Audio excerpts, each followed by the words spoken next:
O presidente municipal de Celaya encabezou unha nutrida representación institucional e empresarial desta importante cidade industrial mexicana, a delegación pontevedresa que visita este país. Celaya está a medrar un 2,5% anual e a súa industria está relacionada especialmente co sector automobilístico e alimentación. Ramón Lemos ten claro que quere cambiar o seu modelo de cidade. Vamos, es una ciudad que sí los celayenses sabemos que queremos cambiar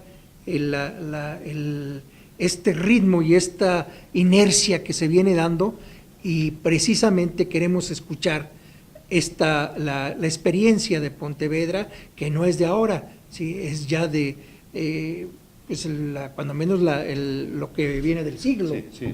Cuando menos lo que viene del siglo. Tempo máis tarde desta recepción tivo lugar unha cea de traballo onde Lores puido amosar unha vez máis cal é o modelo de cidade polo que aposta en Pontevedra e cales foron en todo momento as súas prioridades. Decimos poner el peatón como lo más importante dentro de la ciudad, lo segundo la bicicleta, el tercero el transporte público y por último el vehículo privado. Y fue una decisión drástica, creemos que valiente y que dio resultados positivos.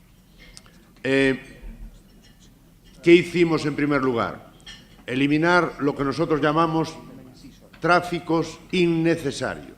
Nosotros consideramos que en la ciudad circulan muchos coches que no necesitan circular por la ciudad. Tras a cea de traballo tivo lugar un encontro informal entre empresarios de ambas cidades para intercambiar diálogo de cara a futuros negocios.